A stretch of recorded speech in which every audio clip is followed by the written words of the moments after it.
Passo Mondial në Top Albania Radio. 100 ndeshje u bën në botror, jemi përpara fazës finale, java e fundit e këtij kompeticioni shumë të rëndësishme me 2 duele nga më të fortat që do të shohim në këtë edicion të Kupës Botës. Jam me Bim Faku në studio. Përshëndetje. Përshëndetje. Mirë se erdhe. Mirë se u gjeta. Dhe me Blerim Jahaj.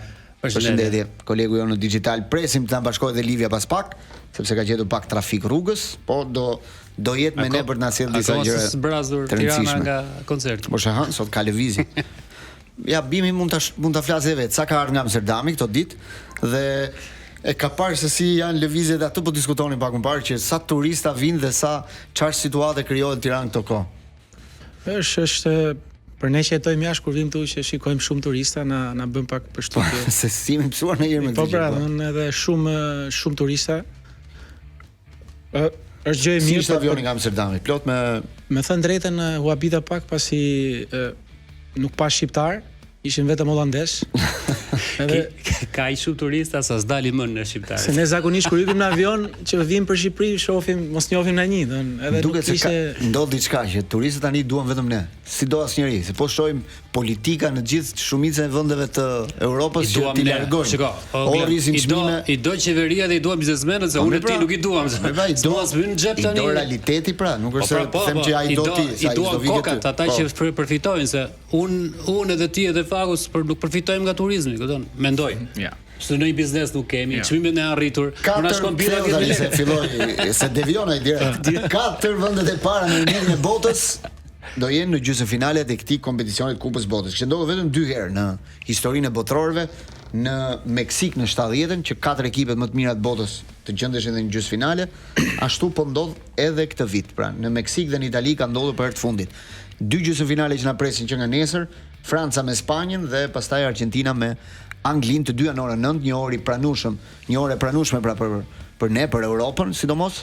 Ndoshta jo shumë për lojtarët, se varet se si do jetë temperaturat e larta, por mos gaboj, njëra do jetë në Atlanta me stadium të mbyllur, ndeshja tjetër nuk e di, duket është në apo të dyja me stadium të mbyllur do të jenë. Po të dyja i bëjmë të mbyllur. Kështu që edhe për lojtarët do jetë një situatë komode me ajër të kondicionuar brenda. Bim, si po i shikon këto duelet që na presin përpara tani? Mendoj që Franca dhe Spanja është ndeshje vërtet për tu parë. Më në fund besoj që do kemi ndeshje me kualitet brenda, jo se ndeshjet e tjera kanë munguar, por mendoj që janë dy skuadra që kanë lojtarët më të mirë në qarkullim. Kanë lojtarë që kanë fituar Champions League-ën këtë sezon apo kampionate të ndryshme. Dhe mendoj që do jetë një ndeshje për tu shijuar.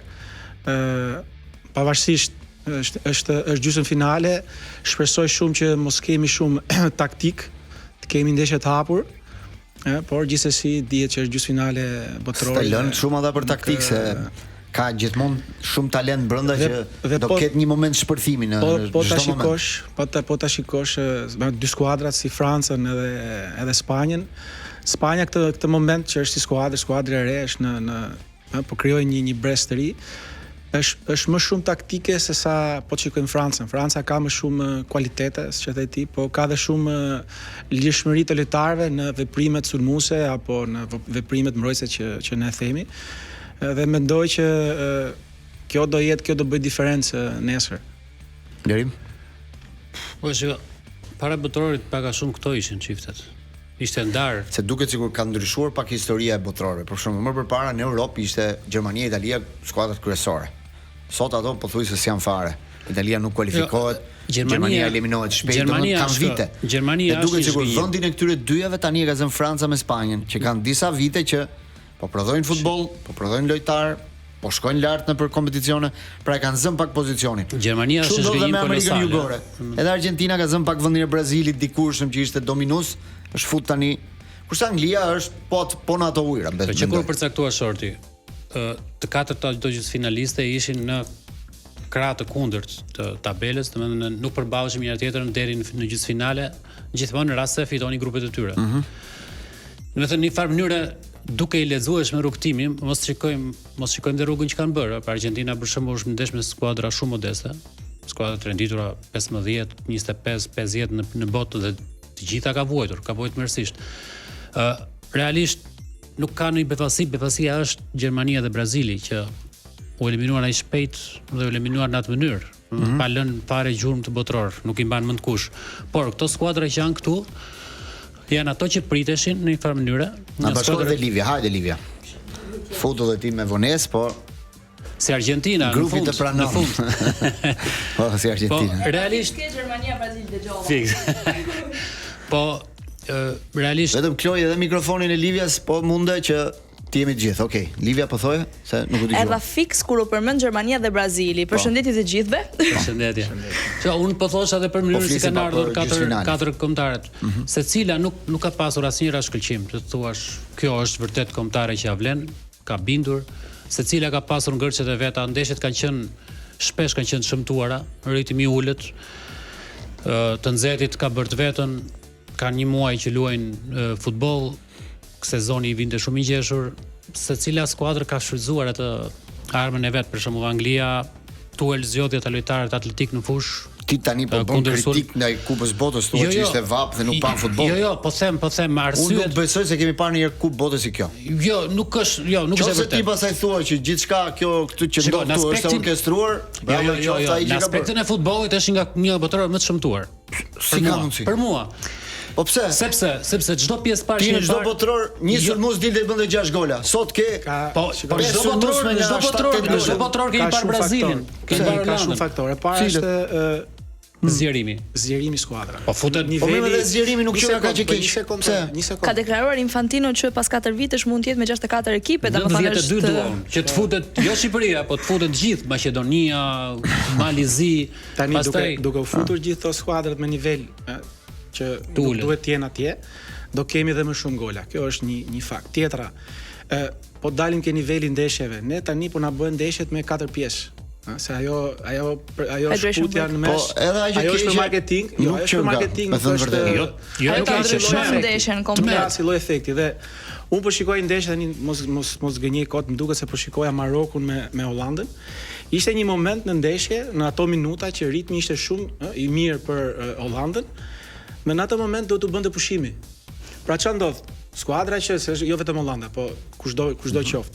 Në atë moment që ti ke një ritëm caktuar, pra ti e ke vënë kundërshtarin përpara etj, ty të pret në mes ai pushimi dhe ti duhet ta fillosh prap, atë ka ritmin, po patjetër që mund të ndryshojë edhe krahun, merr ekipi tjetër. Ne po flasim për ritmin, po aty ti pastaj si trajner, kush është trajner, ti jep dhe direktiva më të qarta, më je më i qetë dhe lojtarët.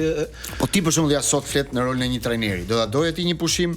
Po prandaj me skuadrën tënde në moment prandaj edhe ti si faktor direkt në fushë. Do e doje atë moment. Nëse unë jam duke dominu kundërshtarin, unë nuk e dua të pushim.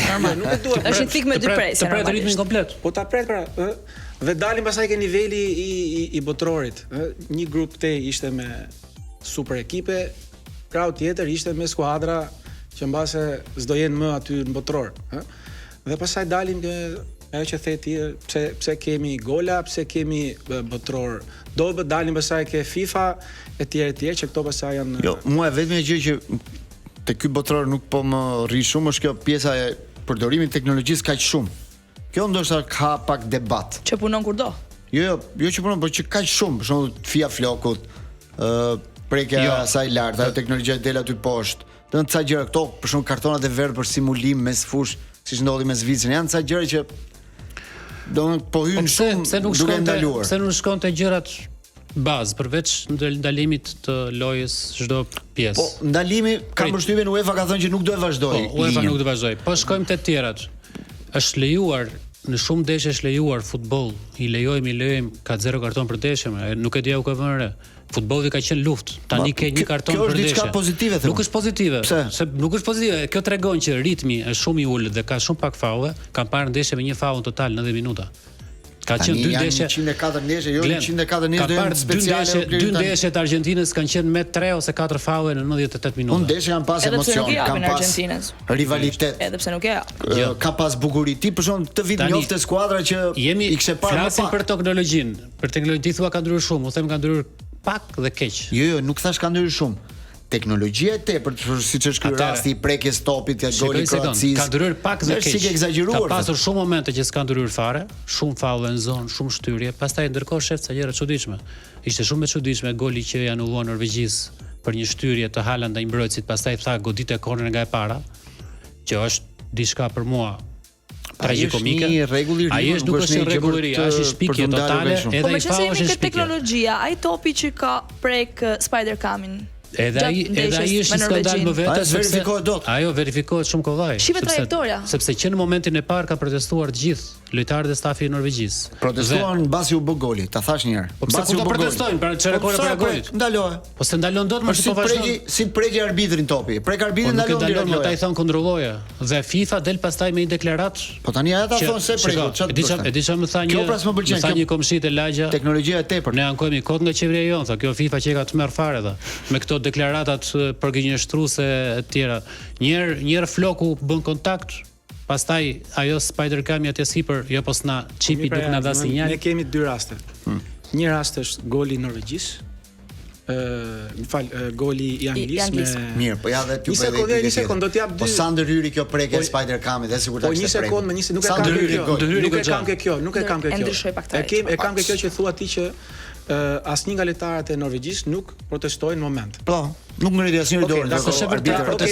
Dakor, arbitri as nuk e ktheu golin, as nuk bëri asgjë. Tani dalin tek goli i Norvegjisë, që arbitri e dha goli te faulli Haaland. Po. Që u kthem në atë moment nuk protestoi asnjë lojtar. Apo jo. Po si vari. Goli u bë mas një 5 sekondave, 6 sekondave, e ktheu vari shumë, okay, është faull, dakor. Po korner pse jep? Po prapë është rregullore re. Po dakord rregullore. Një sekond. Ja pra ju a them. Ja një sekond ta mbaroj. Në atë aksion nuk ka drejtoren. Jo. Në atë aksion, shiko pak, në atë aksion. Po, në atë aksion Anglia mund çononte gol. Çfarë do bënte arbitri në atë rast? Kur mund çononte gol? Por në momentin që ka bë gol Norvegjia ka kaluar rreth 5 sekonda. Po jo, ndaloi loja aty. Po një sekond pra u bë gol. Jo, goli u bë, loja nuk ndaloi. Nuk ndaloi. Si koncept, në atë moment do bite topi në shtyll, kundër sul, gol Anglia. Çfarë do bënte arbitri? Do e jepte faull, do e jepte korner, me që ka ligji, do kthehej korner prap. Po kjo është problemi dhe puna edhe e kësaj e protestës. Pra ka një rregull që thoshte, në qoftë se faulli bëhet pa u nisur aksioni kthehet korner nga e para. Po nuk ka faull fare më Glen tani për zotin, nuk ka faull fare. Ka faull edhe unë mendoj që ka faull. Këto Ora edhe për mua si ishte faull, se është një moment loje. Më bëjnë përshtypje po faull ai, golat në Angli gjysma do anullohesh. Më bëjnë përshtypje që disa ndeshje të rëndësishme të Argjentinës ka ca gjëra krejt papritur në favor të Argjentinës. Të Anglisë, po cilat ishin to? Ka pasur me Marokun tani. Si, me Marokun, gol i anuluar. Po gol i anuluar pra. I kujt? Po 0-2. Jo, Egjiptit. Egjiptit, fal, Egjiptit. Goli 0-2-shit. Drejt kam, 100% i rregull. Nuk duhet kthyer aq mbrapa aksion. Po ja pra 1. Po 2-0 e bëri Egjipti. Jo, mos ec, atëherë unë them shkonte 3-0. Po që ka gabim arbitrash, po ka më gabim që Angli kanë anulluar gol gjysmë metrin po. Angli Norvegji ishte një ndeshje totalisht e drejtuar nga arbitri. E adresuar nga arbitri si dëshironte. Po jo, kur rëndon kaq shumë. Ja ta them unë. Shiko, tre shkatron gjithë botërorë. Nuk po i ka raste më vjolle. Jo, tre ishte faull, si ishte faull. Prit Glen, tre arsye. 1. Goli i Anglisë që del që ka pasur prekje, që u devijua. Lojtarët po shkonin majtas. E thua ti dhe babai Alan. E thot gjithë bota, e nxori BBC-a, e nxori vetë amerikanët. Ka prekur. Po që ndeshja duhet të ripërsëritet, kështu thonë. E dyta, goli anuluar Norvegjisë. Goli i Norvegjisë sa ishin 15-20 minuta larg fundit dhe e treta dha penalti për Anglinë. Penalti mua më bën shumë përshtypje si jepet ai penalti. Do thuash ti anulloi. Anulloi. Pse e dha? Ka tendencë, unë gjej shoh tendencën. Aty edhe psikologjikisht e ul kundërshtar. Norvegjisë u dal 40 sekonda në var. Po mundoheshin si të gjeni në një shtyrje, në një faull. Sipas te ka një tendencë për të çuar disa ekipe. Patjetër. Po pse anulloi golin anglisë pra këtë penalltin? Po ruaj se ishte aq qesharake sa do ishte bërë skandal botëror. Plusin avantazhi. Po ishte aq qesharake sa vetëm në këto kampionate shqiptar këto e tretë devol këto çrrik jepet, kupton? Tani ti jemi realist. Isha duke bërë scroll në TikTok dhe më doli një post të FIFA-s që kishte postuar më larg se dje një ditë, edhe duke qenë se ishte shumë virale kjo pjesë e Argjentinës që në botrorin e 2022-shit Ishte një fall me dorë që nuk u dha, kishin nxjerrë një video të penalltit të asaj ndeshje sot, domethënë dje, që sikur më na mbush mendjen që ja, si ka fituar Argentina atëherë. Vetëm unë e shoh kështu. Ishte shumë me tendencë për mendimin tim ai video që postoi sot që s'ka lidhje fare me Hollandën. Apo a diskutu shumë, ka dalë shumë meme për pjesën e shpresës të fytyrës të vendit. Është fakt që për FIFA-n, por edhe për Amerikën që është organizatore dhe e ka marrë pronësi të plot botrorin, të vajturit e Mesit dhe Cristiano Ronaldo sa më larg mundësisht finale, do ishte një rëndësi e jashtëzakonshme në aspektin mediatik të bizneseve, të reklamave, të tifozëve, të çdo gjë. Tani Cristiano Ronaldo doli si doli e pam, sepse s'ka një ekip që të luftojë për të, ka një ekip normal. Kurse Messi po shkon, po e shtyn nga pak. Më thënë bravo i qoftë edhe Argentinës që gjen atë forcën e vetësh, për mendimin tim është gjysmëfinalistja më e dobët në këtë moment, në atë katërta është, domethënë si thua ka shkuar me zvarritje, me shumë fat. Është vetëm ekip që ka arrit ku arrit në këtë pikë të nuk është se Spanja ka shkuar në një mënyrë më të mirë. Spanja ka mësuar vetëm një gol gjithë botrorin. Po mirë, Argentina ka mësuar gola nga Zeki ka fitu. Minutë 88 ka bërë golet, 91 bëri me Portugalinë. Ashtu ka mënyrë lojë. Franca ka Argentina nuk është përballur me asnjë ekip që hyn ke top 10. Është e vetmja kombëtare që ka arritur aty ku ka arritur. Megjithatë, atë ditë ata rrezikuan shumë, po të mos ishte për golin e Alvarez, ajo ndeshje të shkonte me patjetër në po edhe kartoni kuq ka diskutime sepse kartoni kuq nuk e parashikon atë lloj mënyre. Nuk është hera e parë që u dha ky kartoni kuq. Po pra, po jepet dikse jepet. Dhe lojtarit Paraguay Dalmiro. Dhe aty u tha ishte gabim. Po njëjta ngjarje. Dhe aty u tha ishte gabim. Sepse rregulli i pra që është vënë tani. Wrong identity nuk është për këtë rast. Përdoret një rregull tjetër. Shikoj çfarë problemi kishte ky rregull, se edhe dje diskutova pak me Jeminin. Në momentin që arbitri jep karton të verdh Paredesit, këtu hyn vari. Qofse ai do thoshte faul për Zvicrën dhe vazhdon loja, vari nuk do kishte ndryshim. Po var për simulim është vari hyn vetëm kur del kartoni, kur shfaqet kartoni. Edhe kjo nuk është fort normale. Po, s'është normale. Nuk është normale. Ky është rregulli që ka vënë tani. Kjo është e bukur. Domethënë që ai pra, dëgjoj, duhet të gjithë faktorët të ambientohen me rregullat e reja. Sepse Oglen, kështu është situata tani. Ne na duket pak e çuditshme se mësuam me futbollin tradicional, nuk ka konfirmuar një diçka, mendoj që në një farë mënyrë e mendojnë gjithë njerëzit prej kohësh. Por VAR dhe shtimi i rregullave çdo 6 muaj, çdo vit një rregull i ri, thjesht apo vjen e përkeqëson futbollin. Në qoftë se fut varin, siç tha dhe Infantino, ne jemi tradicional kjo, duam ta mbrojmë siç ka qenë. Jo ta mbroj, shko, ti mund ta futesh varin. Bota evolon. Ecëm. Bota evolon, por në qoftë e përdor për 1 metër offside, jam shumë dakord. Për shembull, ti ke sot skuadra që qahen akoma për gol me dorë të Maradona. Pra, shumë dakord. Në qoftë e përdor dorën e Maradonës. Do ndryshonte historia. Në qoftë e përdor për një gol të Milanit ndaj Juventusit, 1 metër brenda statale, jam shumë dakord. Por të ndalet 3 minuta loja për të parë këmba 43-shi, këpuca 43-shi ka dal 1 centimetër larg visa apo jo, për të ndalur e dha sensori. Domethënë sensori, ai sensori që është vënë një krah të topit. E kupton, këto janë egzagjerime qesharake, më kalojmë në artificial intelligence. Bimi, sa shanse jep Spanjës që mund ta ndali Francën? Opta i kishte dhënë 45 me 55 për Francën, që kalon në finale. Pas ka dhënë shumë. Mendon që 45 është shumë? Është shumë, po. 70 me 30. 70 me 30. Shiko, ajo është për mendimin tim ndeshja më kurioze. Kurioze është, por si do të përballojnë spanjollët? Shikoj, nuk është problemi se Franca ka Mbappé, Olise, Doué, Barcola. Kaçën përpara. Problemi është që ato janë në formë. Sepse ti mund t'i kesh ato lojtar, po si kanë formë, nuk janë gjendje optimale. Dhe tjetra është që ato po luajnë shumë edhe për skuadrën. Ka një frymë pozitive, po pra ka një frymë pozitive si skuadër. Dhe janë shumë frikshëm.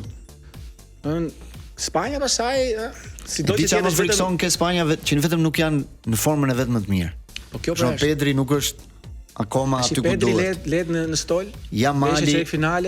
Mali është prap me vështirësi se nuk po arrin dot atë formën e vetë më të mirë.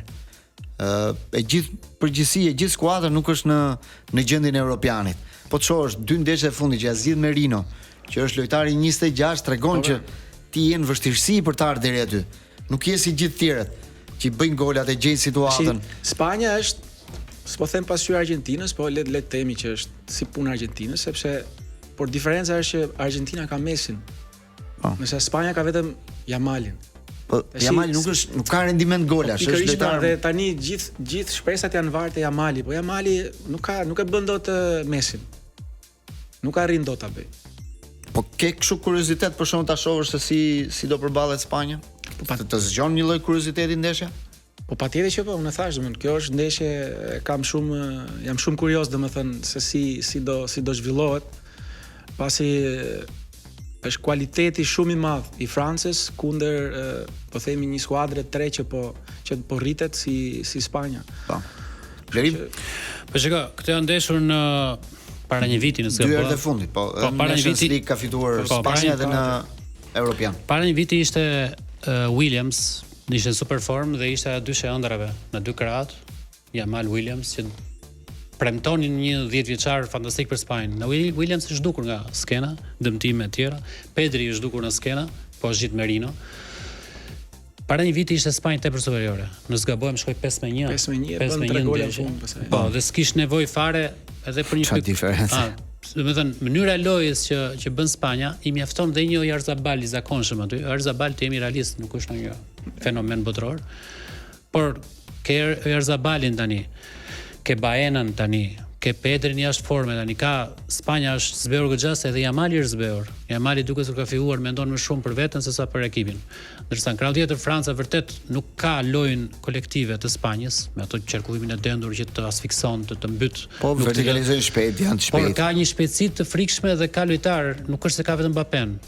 Ka lojtar që në çdo moment mund ta gjejnë golin dhe kjo është avantazhi më i madh sepse edhe me Paraguayn, edhe me Marokun ishte një Francë dukej shumë e qetë. E din që do vi goli në një moment. Pikërisht, shumë ndeshja me Paraguayn ishte realisht e mërzitshme. Një ndeshje shëmtuar ku dukej Franca po luante me Macedoniun. S'vjen minutë 30, do vi minutë 60, do vi minutë 60, do vi minutë 80, do ndodhi. Shkojmë pak në një informacion i Livias para se shkojmë publicitet dhe kthehemi flasim edhe për Argjentinën pastaj. Jeta ka gjithmonë të papritura, prandaj ti duhet të jesh gjithmonë gati. Mbroj gjithçka që ka rëndësi për ty sepse tani është më e thjeshtë. Sigurohu vetëm me një klik në Atlantic. Vizito atlantic.com.al nga celulari yt. Në kategorinë Bli online, skill, siguracionin që ti do, pronë, shëndet ose makinë.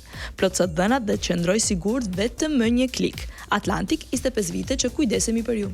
Pas pak shohim edhe paraqikimet për Argjentinë-Angli, kthehemi për pak minuta. Paso Livia me njëherë informacione vet dhe pastaj vazhdojmë diskutimet. Koha më e mirë për të shijuar një ndeshje me shoqërinë e duhur dhe ofertat e duhura.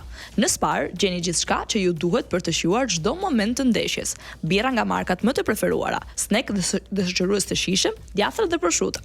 Oferta speciale për shumë produkte në Spar dhe Interspar, kështu që përfitoni nga këto super oferta deri me datën 19 korrik.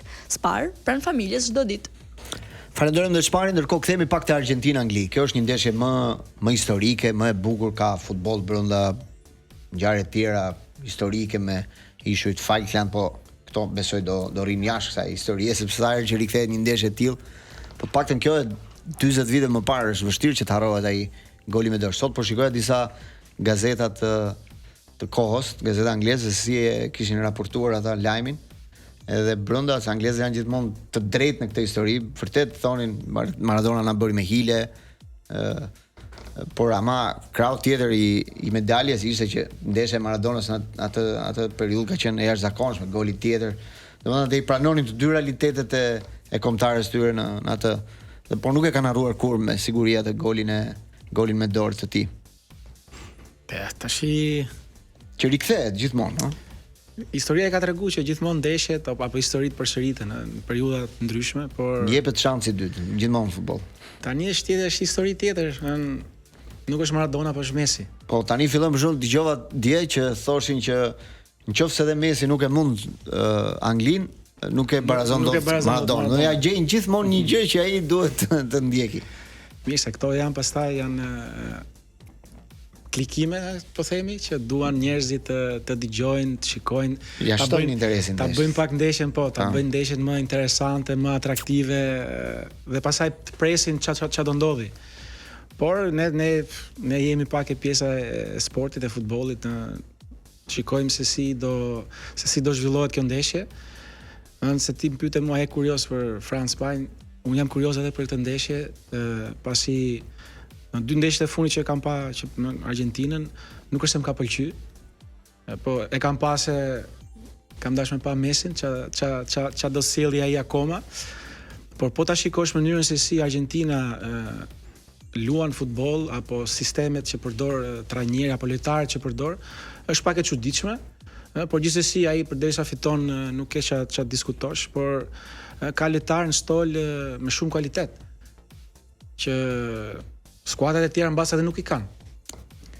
Por duke qenë se një diskutim është a mund të luajë dot me 3 sulmues? A mund t'ja lejoj vetes, për shembull, luajë edhe me Lautaro? Këtë doja të them. Edhe me Alvarez edhe me Messi. Po ta shikosh Argentina në logjik luan me një lojtar më pak në sistem defensiv. Pra shumë lojtarë duhet sakrifikohen. Dhe gjithmonë Argentina e filloi kampionatin botëror me Lautaro, por Lautaro nuk mund ta bëjë dot punën që bën Alvarez. Pra ritmin e lojës, pressingun, intensitetin e lojës. Ka diçka më shumë ndon Alvarezi. Pra ne po luan këto 2 ndeshje fundit. Mënyra se si Alvarez ushtron presion te kundërshtari, Lautaro nuk e bën dot. Mund të jetë çështje fizike, mund të jetë çështje bindjesh, mund të jetë çështje ka shumë gjëra që nuk i dim. Dhe kjo është ashtu, edhe tjetra është los me 15 fushor. 15 fushor qendre. Që unë se kam parë ndonjëherë. Është hera parë, domethënë, shikojmë gjithmonë De Paulin. Po i rrotullon ata aty. I rrotullon, domethënë, pse e bën këtë punë, që Messi në momentin që Messi të kapi topin, të jetë në full potential. Pra ai të bëj më të mirën e tij i pa lodhur, sepse në rast se Argentina do lozi në mënyrë klasike me 2 wingera, një pyk përpara, atëherë Argentina do ketë shumë probleme. Shkojnë për 7 lojën Messi. Patjetër. Realisht, okay, një ndeshje falet, është normale, humbi dhe me Arabi Saudite para 4 vitesh Argentina, por pastaj u rrit gradualisht dhe u bë pandalshme. Por këtë botërori ka pas të gjitha ndeshjet kanë pas një, si thua, një tipar dallues. Ka qenë ndeshje të lodhura, të ngadalta, me shumë gabime, të gjata dhe Argentina ka qenë gjithmonë në atë prag të eliminim kualifikim në fije të perit dhe me rival shumë dobët. Nuk mund të themi që Zvicra e 20-19 në botë është një kombëtare wow, herë e parë në histori që shkon kaq larg. Domethënë të vuash ai shumë edhe me Argentinë me 10 lojtarë, ku përsëri mund të flitet sa duan pastaj për vendimet e arbitrit, por nivelin e lojës nuk ishte Argentinë bukur, tregon që edhe Scaloni duhet të bëjë një ndryshim, sepse kjo mesfusha me De Paul, me Kalister, Paredes, Enzo Fernandez, sikur nuk funksionon shumë, dhe ai De Paul është konsumuar se ka 4 vjet vrapon pas Messit. Por mund të thuaj diçka tjetër. Kjo Argentinë në syrin tim tregon, evidenton madhështinë e Messit, sepse realisht po të heqësh Messin kësaj kombëtare, më duket kombëtare për nivel shumë i ulët. Shumë e thjesht. E parashikueshme, e lexueshme, lojtar ku asnjë lojtar ti nuk thua ky është lojtar që të bën, si thua, ndryshimin. Mund ta bëj Lautaro një moment caktuar, një herë muaj, mund ta bëj Alvarez, po përsëri nuk vjen era kombëtare kampione bote. Vetëm Messi e bën diferencën. Ndryshe për shembull nga Portugalia, ku ndoshta po ti që Cristiano Ronaldo fare nga ekuacioni, ndoshta Portugalia do ishte shumë më mirë me yjet që ka. Kështu që ka gjetur, bravo qoftë trajnerit që ka gjetur mënyrën si të marr maksimumin nga Messi në moshën që është Messi. Dhe edhe diçka tjetër, se kemi dhe trajnerin këtu, kam parë një video shumë interesante, nuk e di e vure re, Paredes, kishte vajt me trajnerin Scaloni dhe po i tregonte, i jepte orientime taktike, këshilla, gjëra, dhe kam shumë ndonjëherë është zgjuarsi dhe madhështi i trajnerit edhe kur dëgjon lojtarët. Jo thjesht e ke parasysh të jetë diktator të apurdhra. Trajneri ka një këmbvështrim nga stoli, pra ka gjëra që trajneri nuk i shef një lloj siç mund ta shohë një mesfushor apo një sulmues. Dhe kjo është ndihmë shumë e madhe sepse jo çdo lojtar e ka atë intuit, atë zgjuarsi që ta bëj të kuptojë se çfarë po ndodh fush. Shumica e lojtarëve marrin direktiva dhe bëjnë atë që kërkohet. Po këta mesfushor defensiv sikur kanë çik syrin, ëh. Paredes është me eksperiencë. Ata që mbrojnë mesfush sikur shikojmë në mirë atë lojën. Dhe kjo është avantazh i madh, sepse ti i jep një direktiv trajnerit dhe padyshim trajneri aty e përpunon, nuk është se ai e merr siç ja thotë lojtari, se aty janë edhe mund të jenë edhe 20 videoanalista dhe ai e çon, ato i thonë po, ka drejt për shembull, dhe e zgjidhin atë problem që mund të jetë. Për shembull, për të bërë krahasimin, bëri përshtypje diçka dhe ndoshta doja pasohet më vonë te Anglia. Pas ndeshjes fitoi Anglia. Doli Tuhel e tha ne fituam sa, ky debati i por famshëm. jam shumë i pakënaqur me si luajtëm, të bëm shumë gabime. Un jam me trajnerin Kam shumë kritika, po, do dilja diku tjetër. Po. Në qoftë se Paredes me trajnerin i pam duke diskutuar në mënyrë, si thua, jo konfliktuale për ato që ndodhin fush, duke shkëmbyer, si thua, ide. Në krahun tjetër del Bellingham dhe që i acaruar kur i thanë që kështu rrugë trajneri. S'më intereson, tha mendimi i tij, tha një herë. Pastaj vajti intervistën tjetër, tha whatever. Pse më thën varja në shqip. Domethënë, këtu është ndryshimi ndoshta që mund ta vendosë ndeshje. Në qoftë sa i binden Tuhelit lojtarët, binden me jo verbërisht, po bindje me logjikë dhe sa i binden Scalonit dhe sa veprojnë si skuadër. Se Anglia realisht nuk është shumë skuadër, pjesa e grupit Argentina më duket më shumë grup. Pra janë gjithë që në unison, Messi përpara, të gjithë tjerët vinë brava bashkë me trajnerin. T'jap një shembull. Kurse Anglia duket pak më ndryshe. Ke pjesa e grupit. Ndeshjen e parë Messi filloi duke qajtë, bëri golat dhe gjithë u habitën që çka ka ndodhur, domethënë, sepse nuk kishte askush informacion sepse Messi po qan, kupton? Më mbrapa doli që babai i tij kishte qenë smur etj. Tani në futboll, në moment që një skuadër nivel klubi, pastaj nivel kombëtare që në nivel kombëtare stafi është akoma më i madh, është një federat, pra po themi minimumi 200 veta, staf lojtarë etj. Pra në një staf për 200 vetash, ky lajm nuk del jashtë ekipit, do të thotë që ekipi ka një bond shumë të fortë mes tyre. Dhe kjo tregon forcën që kjo është forca e vetme që ka Argentina. Nuk ka asnjë lloj force tjetër. Pra ato luajnë, ja do japin çdo gjë, kishte thënë një mbrojtës, s'kujtohet ai mbrojtësi Molina, kishte thënë që para 4 vjetësh luajtëm që Messi fitonte botrorin. Kurse në këtë botror po luajmë që t'i japim Messit lamtumirën më të mirë të mundshme. Pra, kjo tregon domethënë se çfarë force, nuk është forcë, po ato po bëjnë çdo gjë që Messi akoma prap Messi dali kampion. Po janë skuadra më pak e kotuar nga 4 ekipet që janë pjesëmarrëse në gjysmëfinale. Po, megjithëse në parashikimet e optës janë 51 me 49 Anglia. Shiko, është edhe kjo pjesa. Shumë afër. Është edhe kjo pjesa që është shumë e vështirë të mbrojë titulli kampion. Domethënë në histori shumë rrallë ka ndodhur të marrin dy trofe rresht. Dhe është ajo pjesa e ngopjes Argentina bëri më shumë se shpritej botorin e kaluar, sepse të pasurit Messi në ekip nuk ka qenë gjithmonë ajo arma vdekjeprurse, ka dështuar në botorët e kaluar me Messi në ekip. Dhe krejt papritur Scaloni gjeti atë kimin e dur, pastaj janë dhe momente. Një del një moment tjetër të vështirë dhe pastaj fillon Ortek. Ecë gjithçka mirë. Kurioziteti është se si do përballet Messi me një skuadër fizike siç është Anglia. Në ritmin fizik besoj do jetë deficitar në këtë aspekt. Po kurioziteti si do menaxhohet edhe të nxehtit. Po, pastaj si do 10 minuta ndoshta. Si do e vën ata në pozita që ai mund të shënojë. Se aty lojtar tjetër në përgjithësi në zonë është e vështirë që të ketë futbollistë tjerë ke Argentina që të shënojnë. Në zonë flas, pastaj jashtë zonës mund të jetë godas. Ka shumë dilema. Pastaj Anglia ka shumë armë, është Harry Kane, kjo është ndeshja e parë. Është Bellingham, është Saka që akoma nuk po e thot fjalën e vet, po janë lojtarë që mund të shënojnë. Kjo është ndeshja e parë botrorit që Argentina nuk do jetë e detyruar të dominojë, të sulmojë, të krijojë me ekipe inferiore që i mbrohen, që i rin mbrapa. Se këtë skembën Egjipti, kushdo ekip edhe në grupe, me Argentinën është e thjesht në thonjza. Nuk jemi favorit, semi superior, qëndrojmë mbrapa dhe presim edhe Zvicra. Kurse tani Argentina e ka më të thjeshtë në syrin tim në aspektin taktik sepse nuk e kërkon njëri domino, sulmo, fito. Po, shiko, ka diçka. Objektivi për të shkuar në finale është shumë i rëndësishëm. Po, mund të shkosh në shumë mënyra. Qofse do dilte tani, nuk do quajë një mision i përmbushur edhe për Messi. Por nuk është dështim. Dështim jo, po. Nuk do ishte dështim, po do fillojnë do thonin mbyllja një cikli, Maradona e hapi 40 vjet përpara. Cikli patjetër, çfarë do që do. Messi mbylli me Argentinën në 40 vjet më mbrapa duke u mundur prap nga Anglia, ndërsa nëse do shkonte në finale, mendoj që Argentina do ishte më e qetë, të paktën se sido që të jetë, është ndeshja fundit. Shkuam te ndeshja fundit, në finale dhe mund të mundesh, po dali Franca në syrin tim, po të mund më e mira. Dhe Messi do ikte më triumfator.